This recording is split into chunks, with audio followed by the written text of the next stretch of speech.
Okay, welcome everyone. It's about 3:16 now, and there's still people being admitted in. But my name is Keithan Mathis, and on behalf of the FSU College of Social Work and Dean David Springer, who could not be with us today, but he sends his regrets.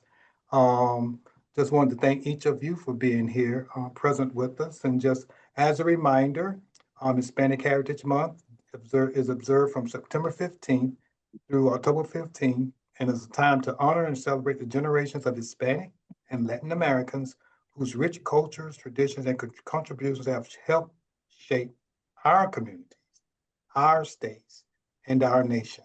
And so, with that being said, I'm going to turn it over to Paige McKay Kubik, who's going to talk about and share with us the Courageous Conversations and its purpose. Thank you. Hi, everyone. Thank you, Keithan. Yeah, we started Courageous Conversations, I guess it's been about a year ago now. The idea was that we have so many of these wonderful celebrations of different cultures and communities.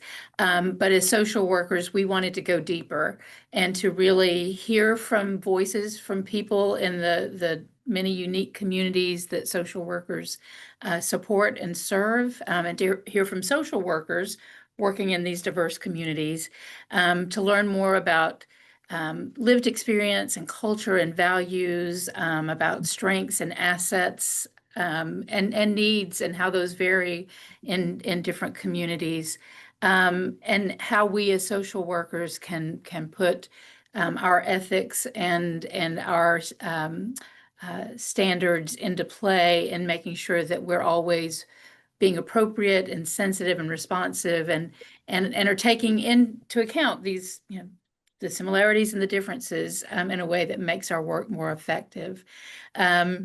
We wanted this to be courageous in a sense that we could all be vulnerable and honest together, and we wanted it to be a true conversation, with dialogue, and there will be opportunities for Q&A where we're talking and working through these issues together, and learning together and listening together, and figuring out how to apply what we learn in our work. And we wanted them to be a conversation that included all members of our FSU social work community, students, alumni, faculty and staff, and friends.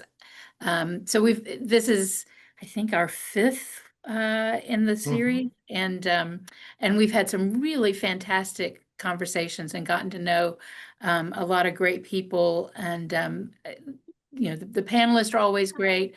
The folks leading the panels always ask great questions, and the folks in the audience always have great insights too. So looking forward to another good one. All righty. Thank you, Paige. Boulevard is all yours. Thank you. I appreciate everyone stopping by. Excited to lead an amazing event where we really unpack a lot of deep parts about the Latin and Hispanic population and the experience. My name is Bolivar Aguirre, and I'm a visiting faculty member this semester teaching diversity classes and social work professions course and an interviewing course. Also, though, we own a group practice where we serve primarily the Hispanic and Latin community with various mental health needs. And so I get an opportunity to both teach and work in a clinical sense with this population. And so I'm very excited to be able to co-lead this experience with Maria Paula and Kristina. And I will first actually like to, before I introduce them, talk to you a little bit about kind of the outline for the event. We'll be doing about 35 minutes of some conversation and back and forth between myself, Maria Paula, and Kristina about various topics related to culture, identity, and our experience. And then towards the end, at around 4, we'll leave some time for a Q&A. At that point, we'll have about 10 minutes. And those in the audience, you can feel free to send me a question in the chat. And at that point, I'll be able to kind of direct it to the panel. But let's start now. Maria Paula, could you please kind of a brief introduction about yourself and a little bit of background information? Yes, thank you so much. So hello, everyone. My name is Maria Paula McIntyre Waney. I gotten some comments on like the diversity in my name itself. So I was born in Cali, Colombia. I came to the US with my mom when she got married.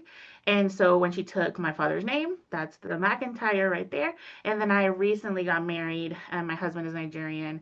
And so I took his last name, Waney. I lived in Orlando for about 13 years, and then here in Tallahassee for 11 years, which really impacts how I view myself, my culture, my connection to our people. And I appreciate the ability to talk about that today. My current work is centered around community engagement, leadership development, with a focus on all students. And of course, that identity piece comes up where I want to make sure that, Latina students are also represented in those demographics. So thank you. Thank you, Maria Paula. Kristina, can you give us a little bit of background information on yourself for the audience? Sure. Hi, everybody. My name is Kristina Finch. I currently work for the Florida Institute for Child Welfare. My work centers around child welfare and workforce training. It has been an interesting path for me to get into this space, but I've been there 4 years and I'm loving every minute of it. Let's see, I am a first generation Colombian American. So my family is from Barranquilla, Colombia. And I am a first generation college student. So I was the first one to leave the nest as a, and I'm the oldest of all of the cousins, and my family is rather large. So I am the oldest of 17 first cousins on my mother's side alone.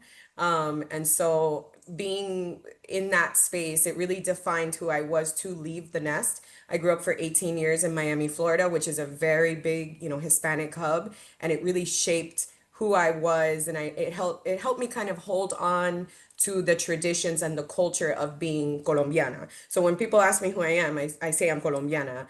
I'm very much American as well, but that tradition is very strong within me. But I moved to Tallahassee for college and I never left because although I love all of the culture in Miami, it's a little wild for me. And I wanted to have a little bit of a calmer environment. And so I've been in Tallahassee for 24 years. I absolutely love it. I met my husband 16 years ago. I have two children. We really try to practice bilingualism. I only cook Hispanic food. So even though I married an American man, our culture is very alive in our home. And that's incredibly important to me, for my children to carry that on at a later time. I love the diversity of our group. Let's start with the first question, y'all. What are the key components to your cultural identity?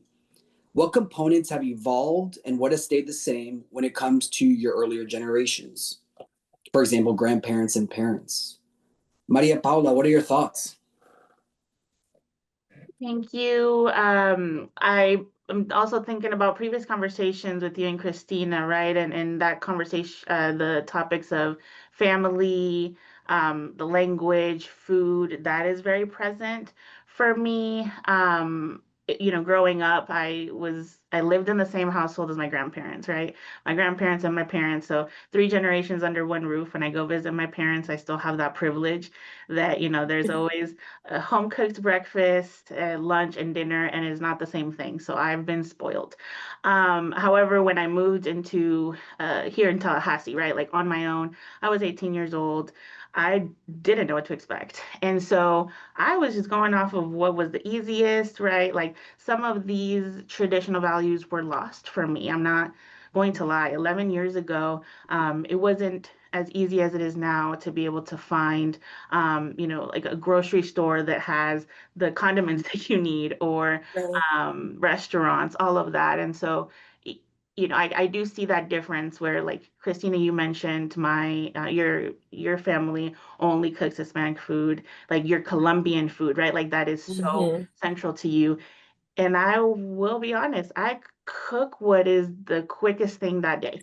And that's okay. That's okay, Mama. No. That works for you.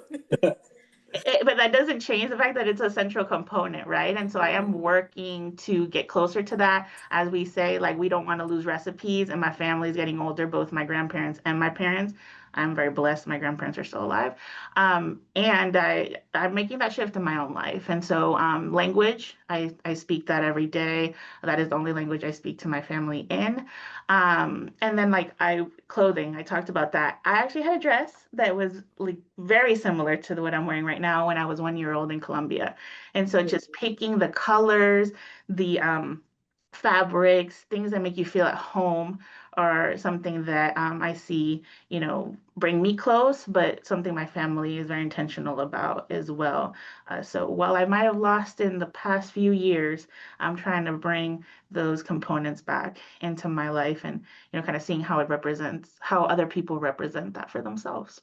Yeah, Maria Paula, such good points. And I think you spoke about like this multiple generations in a home. And I even forgot, so I was born in New York, but my father was Ecuadorian, my mother was Puerto Rican, and they came here for higher education. And so I was a first generation, American. And I really feel like we grew up with my grandparents, and that's a thing, right? That is everybody together. And I was so interested.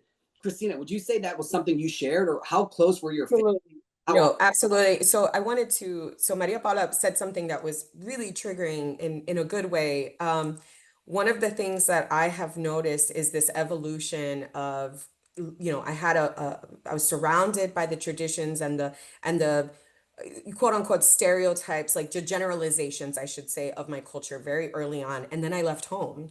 And I remember what you said, I was just doing whatever, but now I'm working really hard to get back at it. That I I look at the values, the customs, the traditions that I grew up with those multi-generational members of my family, and I really hold on to them now in this space that I am in my life. Things like the grit, the hard work, the traditionalism, those are very important to me. That sense of family and community is incredibly important to me. Now that I'm in this space of my life where I'm trying to balance being a professional, being a wife, being a mother. I think our culture, the Hispanic culture, it lends this natural ability to say you don't have to be one or the other. You can own all of that, and you can be all of that. And I do feel very blessed for the opportunity to have been raised in such a diverse environment so that I would be prepared for the fact that life isn't a straight line, right? It gets a little curvy and twisty. And I feel like those values have truly helped me kind of define where I want to be in my place right now. If that I'm hoping that makes sense. That makes you spoke, and I want to pick some of those words because you talked about kind of that grit, that hard work, and that is embedded in our culture. That is great. But specifically for you, how did that come to be? Like, how was that instilled upon you with your family, your value? Like, how does help us understand how that's kind of in your fabric, in your DNA? Absolutely. So my grandfather came here in the early, I want to say 60s first. He was the first one to come from Colombia, and he immediately started working. He was like, how can I have a business? We call it an empresa when we speak in Spanish. That it's very much this entrepreneurial spirit of like, I'm gonna make it no matter what. So he met a couple of people. Everybody always has a tío or an uncle or somebody they knew, a cousin that was already in the Bronx. And so he came to the Bronx and he immediately started working. Not soon after that, my at the same time, my grandmother was pregnant in Colombia with her second child. My mother had already been born. My mother is the matriarch of our family right now, currently. And my assumption is that I will be the next one. And so my grandfather came over, then they came over. My grandmother, although she was very traditional, she kept children her whole life. She always said, por estas manos han pasado miles de niños, right? So through these hands, million or thousands of children have passed because she cared for children in the home while my grandfather had a gas station. He worked as a mechanic. He did this, that. That hard work has always been very instilled in our culture of like, no, and it's funny because people will see the funny, if you ever see a Latina mom on Saturday morning, she starts blasting music because you're not gonna lay in bed, you're gonna get up and start moving. Yeah. Bolivar, I think you know that life. For So sure. and Maria Paula. So we are very much like get up, go to work. Oh, and it's interesting because I've had to fine tune a little bit of that to also understand that like maybe this person can't work so hard today because they're having a little bit of a mental health day, right? I have had to adjust the way that I approach my own, I guess, grit, determination as a leader. I'll tell you, I've had my own boss, and I feel very comfortable sharing this, that she's been like, hey, I absolutely love how hard you work, but it can be a little intimidating to others how quickly you want to like get Yeah. stuff done. And I'm like, heard, right? Like, and that's a really, really important thing for me to understand is I have to be okay understanding that yes, it's a strength, but I gotta watch it. But my family, they just worked, and then when they moved to Miami, my family expanded. By the way, my grandfather, my grandmother ended up having 7 children, and so you can't really not be busy with 7 children, and so it just naturally evolved. And then my father very much instilled in me. I got my first job when I was 14. I was working at Winn-Dixie. And I've always been that way. It's always been very much, you make your lot in life, and I own Yeah. that. So I think, Christina, you brought up such a good point, and I just want to connect it. Maria Paula, has that been hard for you to balance those embedded values of hard work, grit, and also self-care? Because right, that's in our values, like kind of self-preservation, like taking care of ourselves. We teach our students that. Maria Paula, how's that gone for you in trying to grapple with both of those things?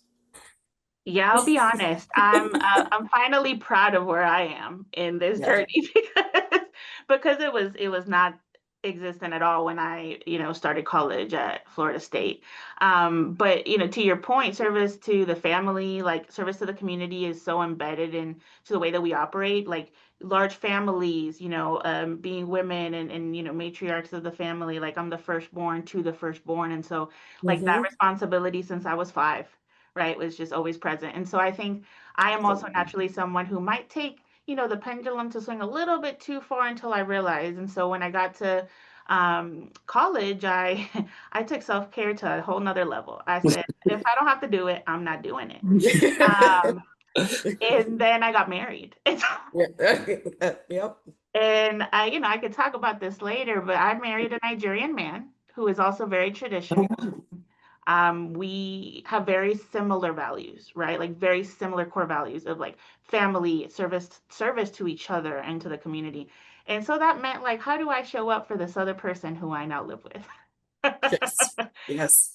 And yeah, it's now had to inform like, okay, you can care for yourself and you can be present and you can, make sure that everyone is fed and you're making great choices about like your lifestyle and you also like prioritize fun. It's difficult, but it wasn't, once you ask yourself the questions, once you reflect, it wasn't difficult. I think it was more so, let me try and explore other ways of living because I've been so, in this one way for so long. But I came back. I came back to Yeah. core values. Yeah, Maria, what's interesting is something that rings very true. And if we're working with these families, right, I do want to bring it also back to thinking about when we're coming in and we're looking at these families and we see these mothers, these strong Latin mothers. It's really interesting how the Latin community defines what a strong woman is. It's very much, oh, she's got everything together. She's handling everything. Yeah, she's probably really strong and tough and everything. But and I don't want to say that I diminish that whatsoever as a strength, but it can also, we have to self-evaluate, like, is she really okay? Is Yeah. she really okay underneath those layers of things? And it's interesting because when we look at that strong mom, it really is, we define her by her ability to hold all of these things together. But is anyone checking in on her? And I think traditionally our culture has had a harder time confronting that mental illness is a true thing, behavioral health is a true thing, that therapy is okay. We've no, you don't talk about the family's business. You don't talk about, that. So when you're coming in to work with these families, understanding that it is going to be a barrier to building trust and building respect with that family, that's going to be incredibly important for you to just understand that that is so deep rooted, because of these norms that we have. Yes. Yeah. Yeah, I feel Challenge it. it's, you guys have really mentioned different parts of kind of the cultural identity in terms of family, matriarch, hard work, grit. But Christine, I wrote something down earlier because you were mentioning something about like this kind of reaching out. I have a Theo that works here. He's an empresario. He does this, Mhm. kind of leaning on each other. And that rang with me because our community is not afraid to lean on each other, not afraid to ask, of another person.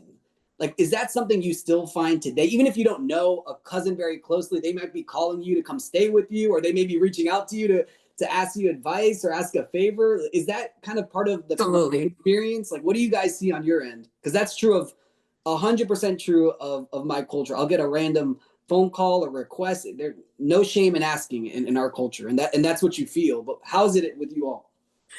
I think it's when you have a large family.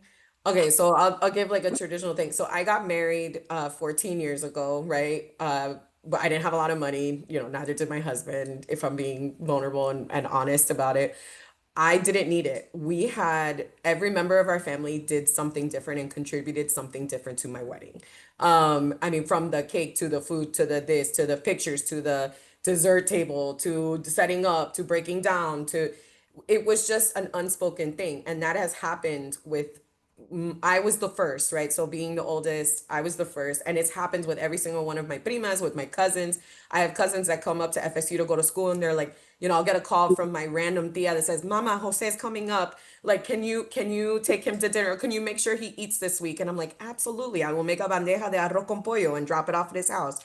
Right. So yes, and again, we are a global community, but we are also a very tight-knit community in our own family unit. So if you aren't family, right, it may be harder to break into. So we're very tight-knit, even though, and then people are like, how can you be tight-knit with 47 people in your immediate family? There is a way, right? Yeah. So That's true. there is a way. So yes, I feel that all day long. And just again, I think it's that very matriarchal culture. You're looking for your help. A lot of people default to the mom, right? When you're looking for help. That's just kind of Yeah. what it goes.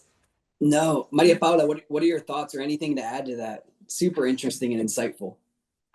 Yes, I mean, everything that Christina says also has me thinking about like working with students, working with youth, right? And what that looks like with our collective goal of like empowerment and culturally appropriate care. And like you Mm. were saying, like that core of who we are um is so present that even me who decided, let me do a full 180 and see how other people live and not have to focus all on like service to other people, I came back to it because it is just so core. However, because we're that global community, like how we define like what it means to be Hispanic, what it means to be, Latina, like that has nuance to it. I've come to learn that because of my experiences and self-reflection. And it's so important to be able to welcome like families, youth, students into whatever the environment is, by allowing them to be themselves and to just kind of ask questions. Like we've talked about engaging with curiosity, that is just so important because it's not going to look like, oh, you're eating rice and beans, you must be from this country. Like that's not real, right? Like my husband is more obsessed with rice and beans than I am. And like again, he is Yeah. Nigerian. And so like all of these things where we can connect to each other in a way that's so profound, while still defining what it means for ourselves. Oh, Mhm. I think you ladies are doing an awesome job when it comes to kind of giving us a portrait for this experience, right? Like we're trying to help. My goal is for the audience to kind of see the different tenets of what it means to be Latin and Hispanic. And I want to segue to our next question here, though. What Hispanic and Latin values are critical in understanding when it comes to honoring the dignity and worth of this community?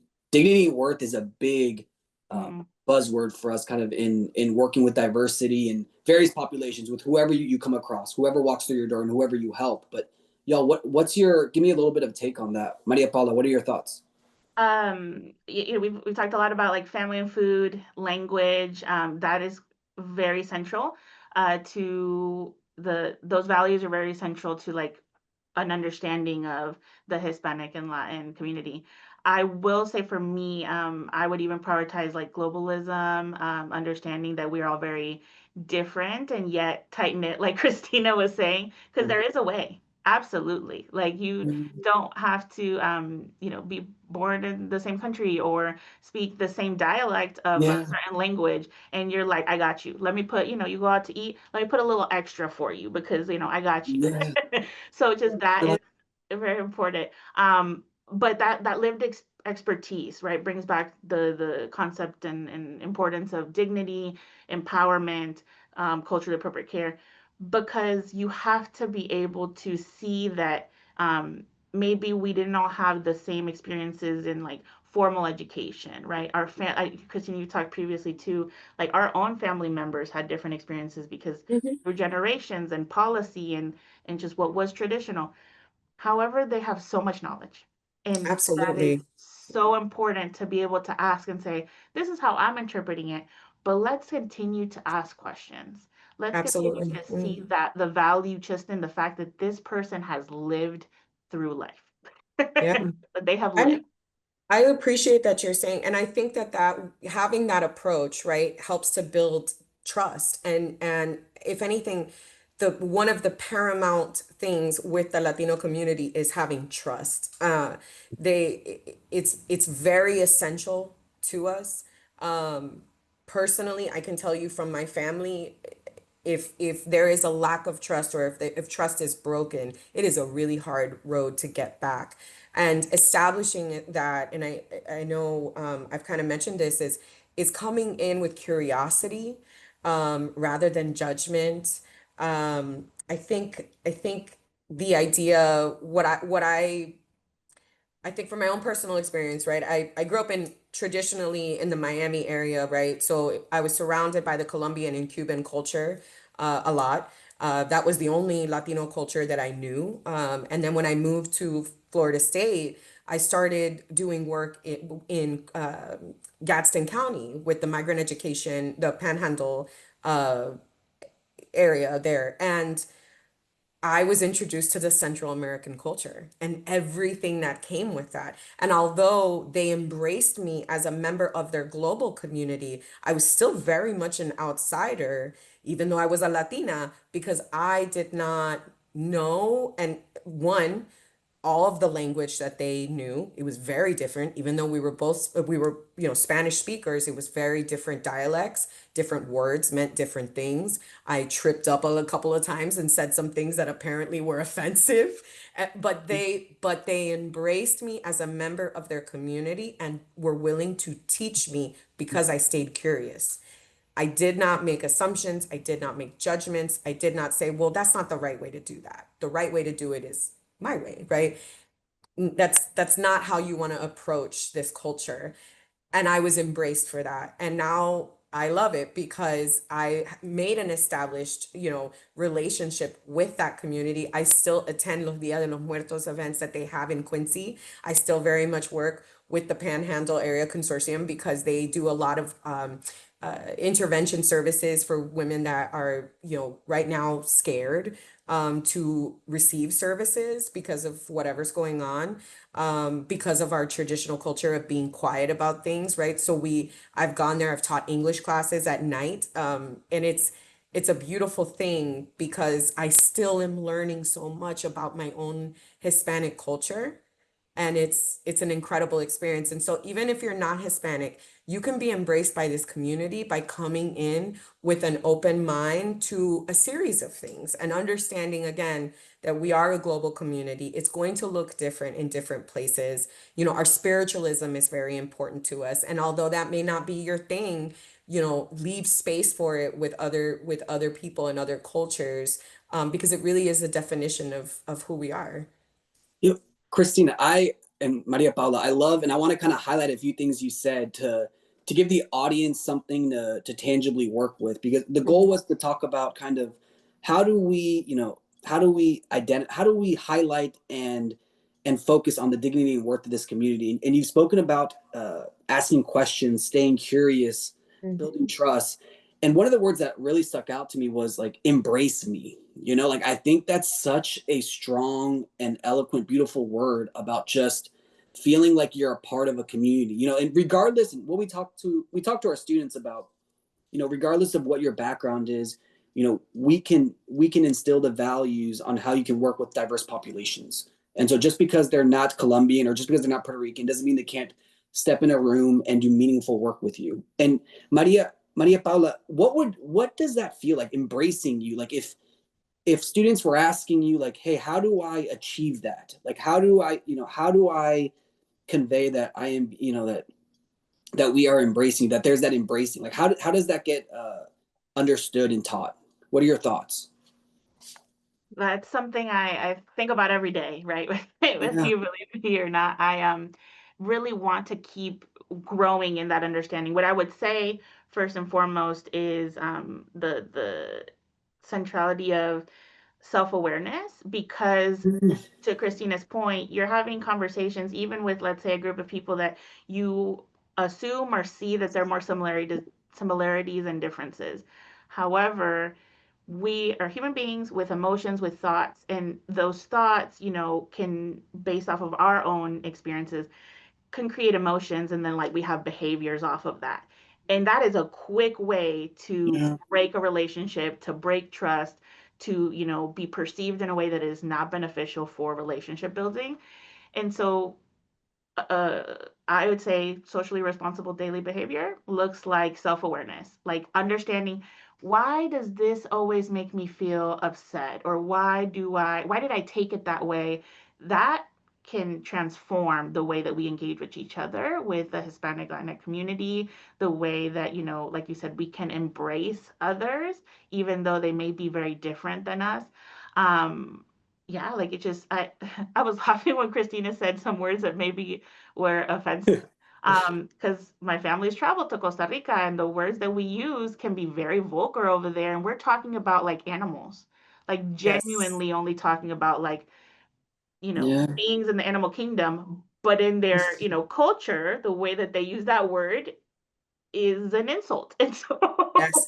it just, we have to step back and be like, someone corrected me, someone said that this was not appropriate. That doesn't feel good, right? You Mm, Yeah. have the right to not take it like happy. However, how yeah. you choose to react can neither build or break that relationship. And I want to say something about that because I think it's so important. All I keep thinking in my head is it took me a really long time to get to a place where I felt comfortable being vulnerable. And vulnerability, I think, is a strength that anybody that's going to be working in human services, social services, you need to own that yourself. Vulnerability allows you to check your bias. It allows you to again, self-examine, be self-aware.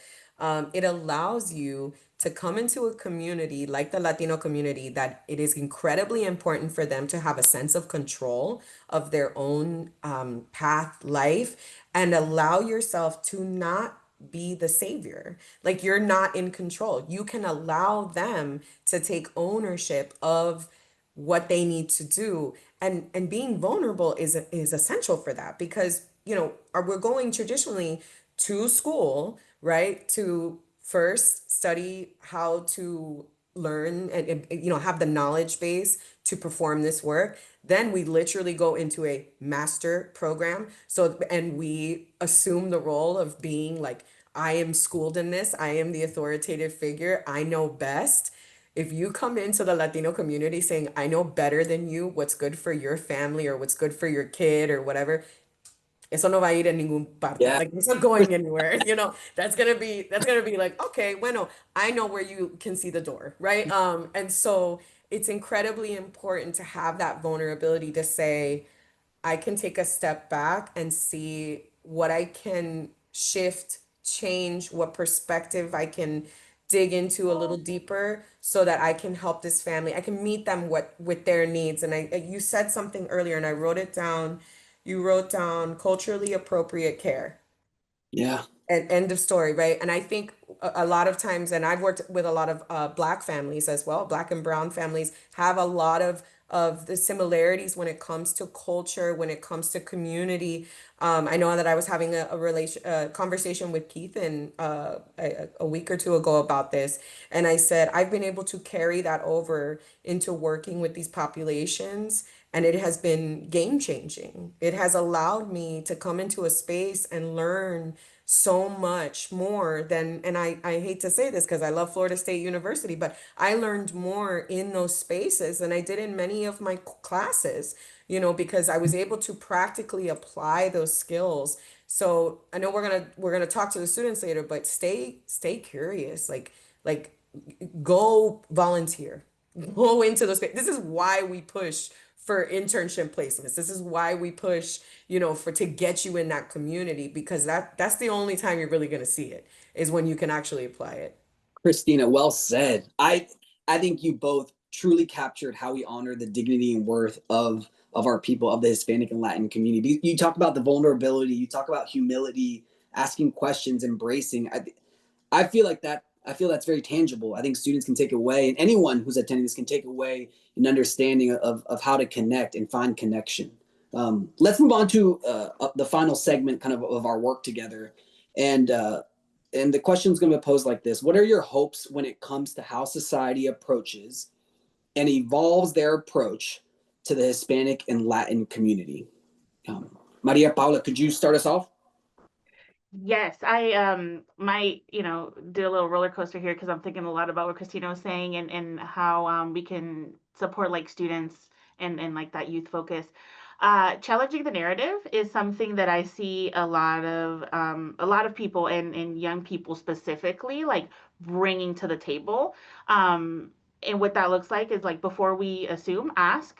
I even think about like how do we ask questions of like our own history, right? Like what is the perception of this thing that happened, or who's telling the story, so maybe not all the information is coming through, and to the point of like asking families and like allowing them to be in control, like ask them their story. If you're genuinely like, this is an assumption I'm making, but let me ask.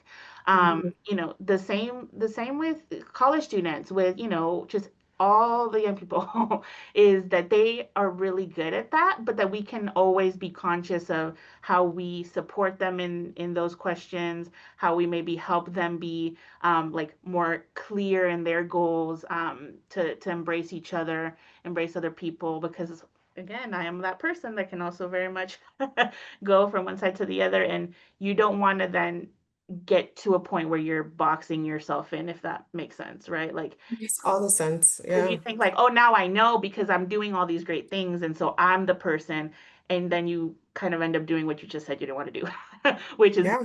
calling yourself an authority on something. So that is a collective effort, right? Like, again, students, families, faculty, staff, administrators, like all of us are working together to truly challenge that narrative and keeping that strengths-based approach. So how are we seeing the best in each other? And yes, like accountability is a part of that, but we need to understand like when accountability and empathy are best employed, right? Sometimes Mm-hmm. it calls for empathy, right? You don't have to hold someone accountable for something if you don't know the full story. And if it really is something that like impacts them, but you're like, I feel like you could have made a better choice, that's not our place. But that doesn't mean that we just let everything slide. So just kind of some of those pieces where we can engage with curiosity and minimize judgment. Yeah, Maria Paula, it's so true. There's and I find this with some of our first year students. It's like a timidness to ask, to challenge the narrative. It's almost like, can I ask that? Is that fair to ask? And I I can feel like I can say this confidently, but Hispanics and Latin populations, we want you to ask. We want you to care. We want you to challenge the narrative. We don't want you to have a predetermined bias or thought of how we should be or how we are, right? And I think Absolutely. that Absolutely. that's exactly where I want to give people the confidence to just ask those questions. And if you have that in there, please put. But yeah, Christina, what do you think? So I say this all the time. We're so polarized right now as a society. You're either over here or you're over here. And I'm like, no, absolutely not. I'm here, right? Like I am allowed to have strengths on both sides of that pendulum. I use those and to empower myself to be able to do, I pull on different sides of that spectrum for different things. You know, I am a very traditional woman. That ain't for everybody, right? Like Mhm. in my home, I am a mommy, I'm a wife, I cook, I clean, I don't do manual labor because I have these beautiful nails that'll break if they do. And so, and that's me, that's okay. But I don't want someone on the other side to say, oh, God, what was women's lib for then? Listen, I'm a professional.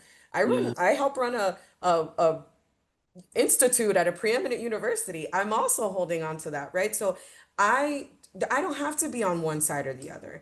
I can swim in this middle area, and that's okay. Like we're I think we're in a place where people are either like you're with us or you're against us. And I'm like, nope, find out a little bit more about me. Ask me some Mhm. questions. Let's talk.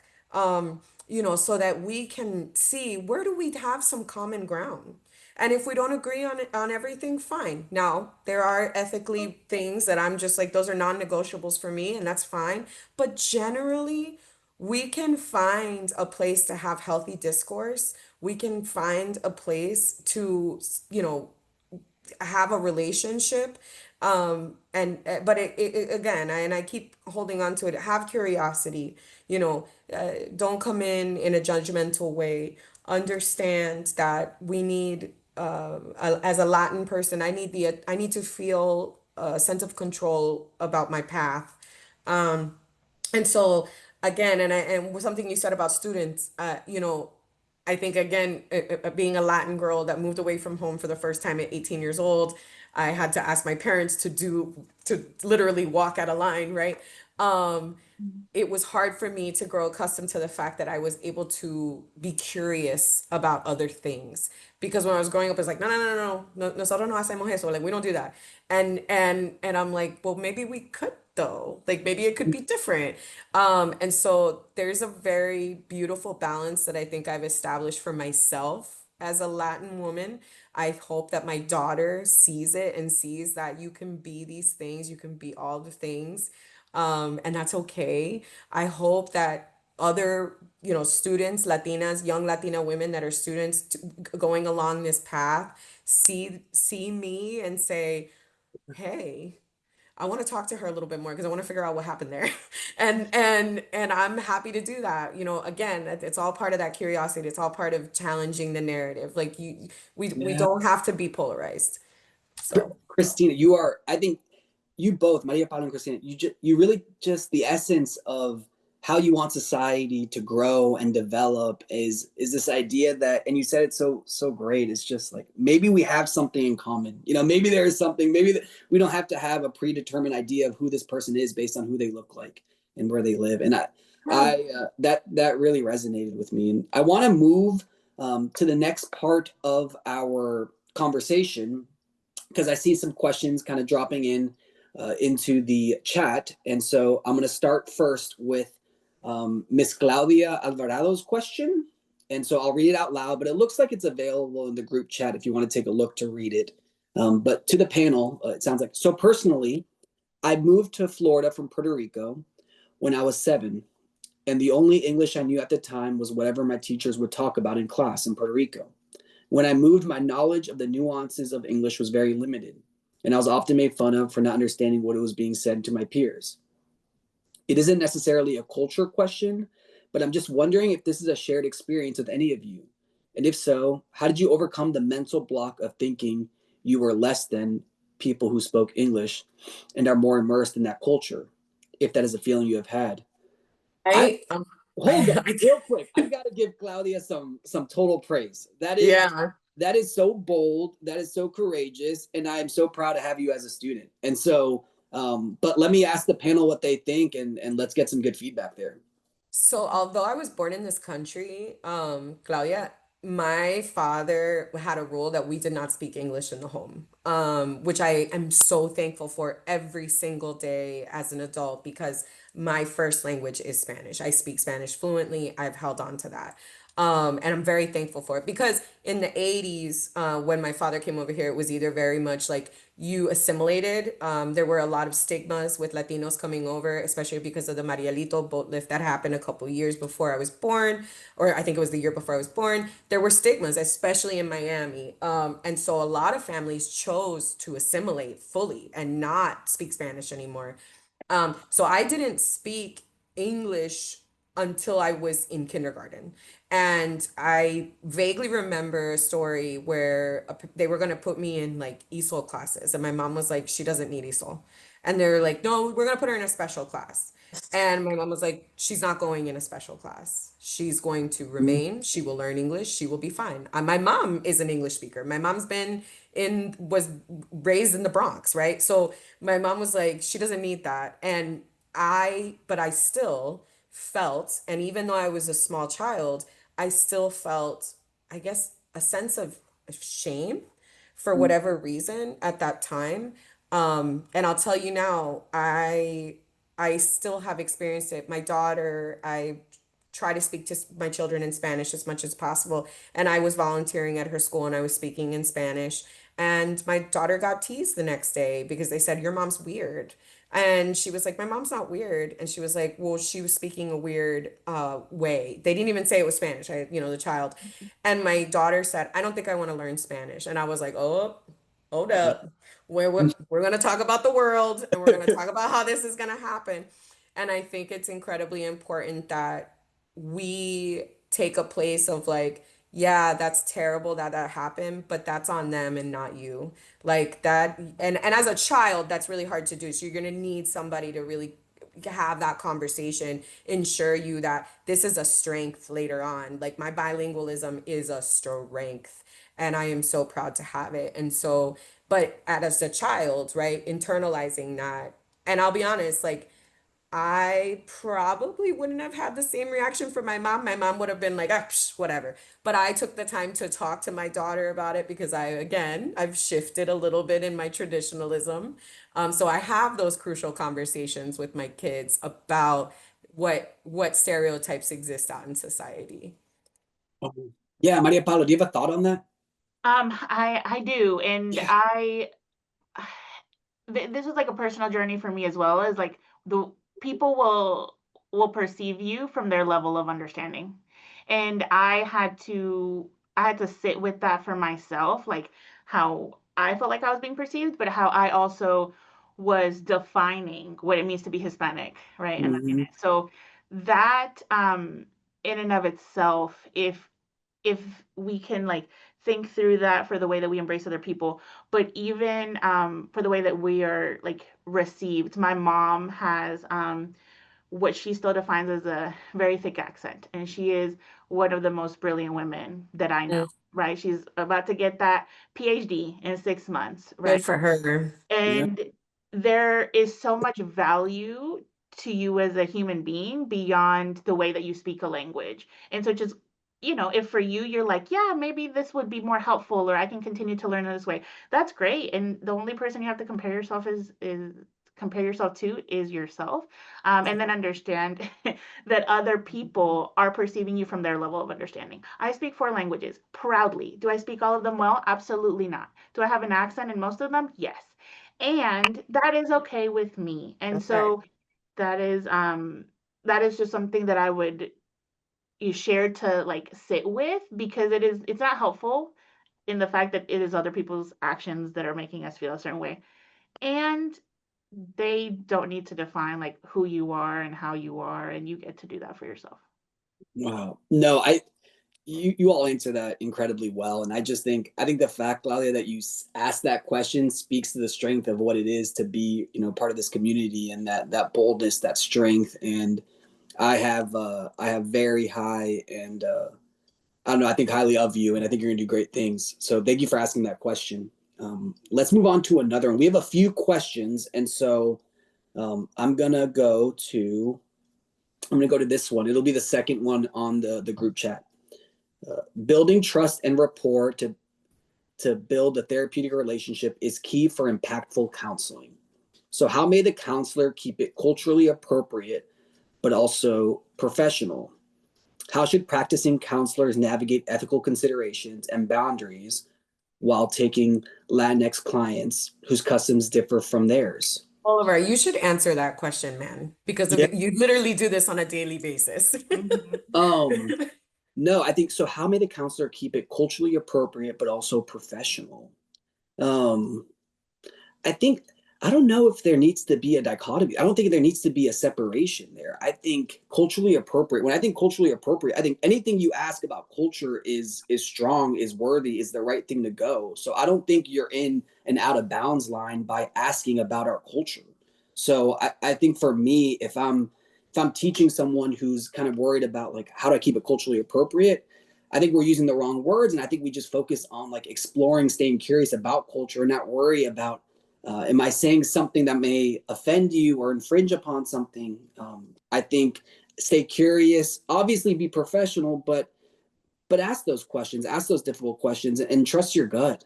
Well, there was somebody that asked a question because I've been scanning that kind of asked a question that went along with that of like, once, what if you like mess up? Like, what if we break trust? How do you rebuild?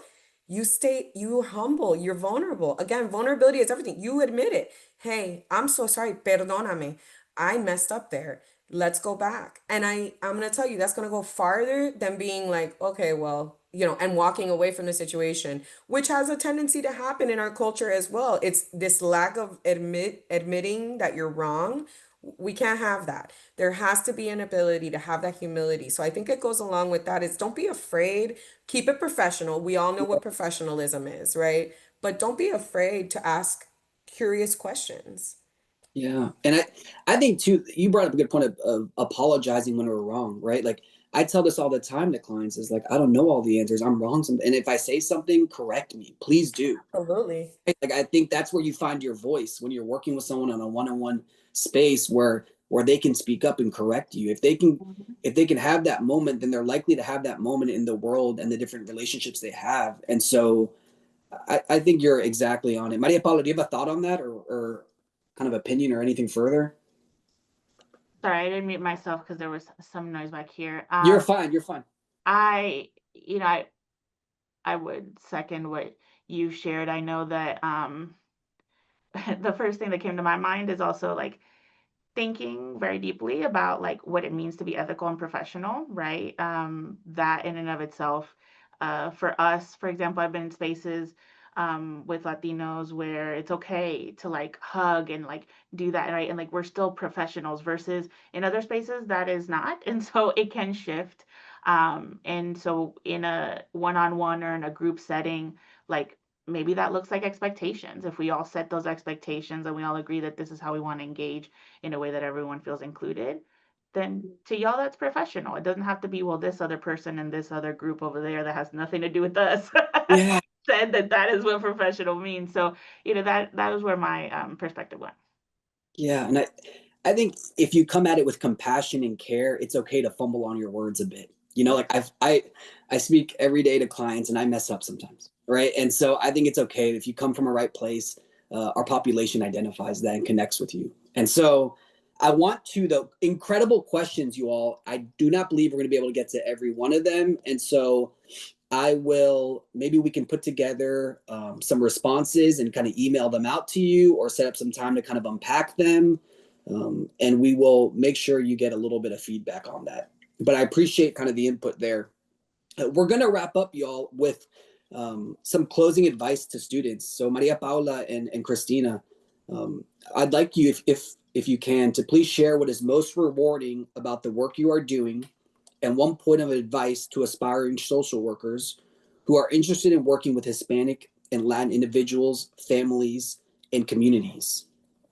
Kristina, do you want to start us off or do you want Maria Paula first? I mean, I'll be honest, like I don't do direct practice, right? But I am a leader in my organization. I think I said this before. I take a lot of pride in the fact that I am a first generation college student, first generation Latina, right? My family came to this country for the American dream, and I truly feel like I'm living it every day, in my own unique way. It's not the perfect, you know, I can't remember the painter, the American traditionalist painter. It's not that, but it is beautiful and it's vibrant, and I try to be someone that other Latin girls can aspire to see and say, you don't have to fit into the box, right? And you can do this. I also believe representation matters so much. I am a woman that sits at the head of tables at times, and I make decisions that are very impactful. I work in a field. I work in child welfare, which has a lot of potential to do great things for families or a lot of damage to families. And it I think my background of staying curious, my background of having this global kind of thought process of understanding that spiritualism is a thing, that autonomy is a thing, it's very helpful to the work that I'm doing. It's very helpful when making these decisions that are going to impact children and families. And so, you know, just understand you are gonna be learning your whole life. There's never an end. Yeah. It doesn't stop, and that's okay, man. That's cool. That's the great part about being human is we have a functioning brain till we go in the dirt or die. So it's a wonderful thing. Keep working that brain. Keep an open mind, because this life is an onion. Um, Yeah. and that's it. So, you Mari- know. Amazing, Kristina. Thank you. And Maria, I know we're kind of wrapping up. We have about 2-3 minutes. And so, Maria Paula, what is your advice to students? Kind of a takeaway, a message of sorts. I'll reiterate what we talked about in terms of like staying curious, like asking questions, and thinking about like reflecting critically on who we are, right? Let's start with ourselves. Let's define what we care about, what we value. I saw a question in the chat as well that talked about connection to culture and community. And I will be honest, I grew up again in the greater Orlando area, and I went to predominantly Black middle and high schools. And so there are things that I enjoy doing that my family's like, oh, well, we didn't grow up doing this or we didn't grow up doing that. And it's important to me. And so it's something that I value because of the friends that I've made and the people that have cared for me that I've cared for. And we can define that, and no one should take away what you see as your identity, right? And so I get to work with students in a way that supports their development. I can see that growth both on the individual level and then like just like that macro level through like data and just larger Yeah. programming. And I love that. I love kind of sitting with those questions. And so there can be joy in that. And I hope that we can all, one of my favorite phrases from high school in a book I just read is have the courage to be happy. And that can look different than other Oh, people. But, it takes a lot of courage. And I know that we have that. Maria Paula and Kristina, I'm so proud to call you colleagues. And if I were to answer this question in a minute, it's the most rewarding part of my work are the one-on-one moments you have with vulnerable populations where there's a hesitancy to speak about how they're feeling, and there's a comment I often hear. It's like, I've never said this out loud before. And so those moments are kind of what I live for in our practice, and creating that space where you can have a lot of freedom to think and feel. And for me, that's what's most rewarding. And quick advice to social workers wanting to work in this population is, you all have said it great. Stay humble, vulnerable, ask questions, be curious. If you're thinking it, if it's a question you have, it's probably something the person you're helping is wondering. Like it's probably something that they are trying to grapple with also. So don't be afraid to put yourself out there and ask those difficult questions. I want to thank both of you all, Maria Paula and Kristina, friends for life. And I really appreciate you guys taking the time. It has been an incredible conversation, one that I hope we can continue many, many times over. And I appreciate your guys' time. Thank you all for attending and the great questions. It was so nice talking to everybody. Oh. Thank you all so much.